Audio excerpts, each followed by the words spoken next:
Hello दोस्तों, educate D के YouTube channel में आपका हार्दिक स्वागत है।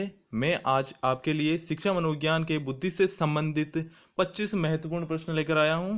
तो चलिए शुरू करते हैं। पहला क्वेश्चन, थॉर्नडाइक के अनुसार बुद्धि का प्रकार नहीं है। तो थॉर्नडाइक के अनुसार संवेगात्मक बुद्धि बुद्धि का प्रकार नहीं है। बिने साइमन मापनी का निर्माण किस वर्ष में हुआ? बिने साइमन मापनी का निर्माण 1905 में हुआ है। इसका निर्माणकर्ता अल्फ्रेड बिने वे मनोविज्ञानी साइमन है, जिन्होंने अलग अलग आयु वर्ग के बच्चों के लिए बुद्धि परीक्षण हेतु एक प्रश्नावली का निर्माण किया था। स्पीयरमैन ने बुद्धि के तत्व माने। स्पीयरमैन ने बुद्धि के दो तत्व माने, एक तो सामान्य, दूसरा विशिष्ट। इसे द्वितत्व सिद्धांत भी कहा जाता है। बुद्धि साम्वर्तिक चिंतन है, किसका कथन है? तो ये स्पीयरमैन का कथन है। अगला क्वेश्चन, सिंप्लेक्स मेंटल परीक्षण के निर्माणकर्ता कौन है? तो सिंप्लेक्स मेंटल परीक्षण के निर्माणकर्ता लज्जाशंकर झा है। अगला क्वेश्चन, गिलफोर्ड ने कौन सा बुद्धि सिद्धांत दिया? तो गिलफोर्ड ने संक्रिय उत्पाद सिद्धांत, त्रिआयामी सिद्धांत व प्रज्ञा संरचना सिद्धांत, तीनों सिद्धांत दिए। तो उक्त सभी सिद्धांत गिलफोर्ड द्वारा दिए गए। अगला क्वेश्चन, प्रतिभावान छात्र की बुद्धि लब्धि होती है। प्रतिभावान छात्र की बुद्धि लब्धि 140 से ऊपर की होती है। बुद्धि का द्वितत्व सिद्धांत किसने दिया? बुद्धि का द्वितत्व सिद्धांत स्पीयरमैन ने दिया था।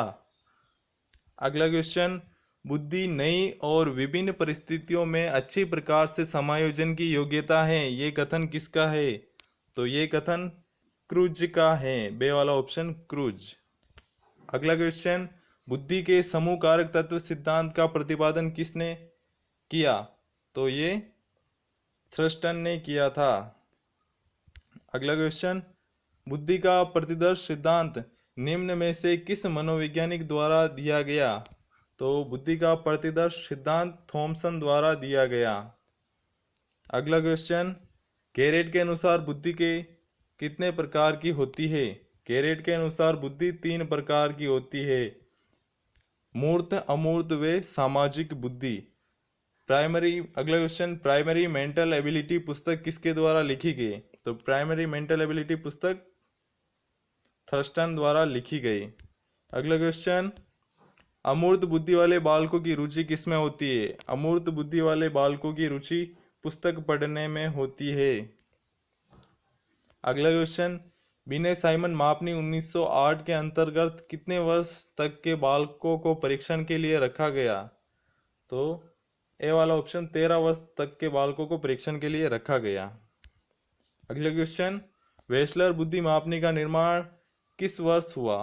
वेस्लर बुद्धि मापनी का निर्माण 1995 में हुआ था। अगला क्वेश्चन, जॉन डीवी ने किस पर बल दिया?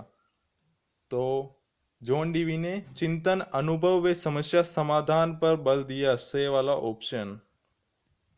अगला क्वेश्चन, बुद्धि के त्रितत्व सिद्धांत में स्पीयरमैन ने तीसरा तत्व कौन सा जोड़ा जो उनके द्वितत्व सिद्धांत में नहीं था? तो उन्होंने समूह तत्व जोड़ा, जो उनके द्वितत्व सिद्धांत में नहीं था। सामान्य और विशिष्ट दोनों द्वितत्व सिद्धांत में थे। अगला क्वेश्चन, निम्न में से कौन सा परीक्षण आर्मी बीटा टेस्ट के नाम से जाना जाता है? तो निम्न में से अशाब्दिक सामूहिक बुद्धि परीक्षण आर्मी बीटा टेस्ट के नाम से जाना जाता है। अगला क्वेश्चन, यंत्रों व मशीनों से संबंधित कार्यों में दक्षता व रुचि कौन सी बुद्धि के कारण होती है? तो मूर्त बुद्धि के कारण यंत्रों व मशीनों से संबंधित कार्यों में दक्षता व रुचि होती है। अगला क्वेश्चन, बुद्धि मस्तिष्क की विश्लेषणात्मक व संश्लेषणात्मक योग्यता है। परिभाषा किसने दी? तो ये स्पीयरमैन ने दी थी। अगला क्वेश्चन, बुद्धि का बहुकारक तत्व सिद्धांत का प्रतिपादन किसने किया? तो ये थॉर्नडाइक ने किया था। ध्यान रखना, बुद्धि का समूह कारक तत्व सिद्धांत थ्रस्टन द्वारा दिया गया और बहुकारक तत्व सिद्धांत थॉर्नडाइक द्वारा दिया गया। बुद्धि लब्धि का सूत्र कौन सा है? तो बुद्धि लब्धि का सूत्र IQ बराबर मेंटल एबिलिटी बटे हुए करंट एबिलिटी इंटू 100। से वाला ऑप्शन सही है। अगला क्वेश्चन, यदि किसी बालक की मानसिक आयु 14 वर्ष है और उसकी वास्तविक आयु 10 वर्ष है तो बुद्धि लब्धि क्या होगी? तो बुद्धि लब्धि का सूत्र होता है IQ बराबर मेंटल एबिलिटी बटे हुए करेंट एबिलिटी इंटू 100। तो मेंटल एबिलिटी 14 बटे हुए 10 इंटू 100 यानी कि 140, ए वाला ऑप्शन। अगला क्वेश्चन, निम्न में से कौन सा तत्व त्रिआयामी सिद्धांत से संबंधित नहीं है? तो निम्न में से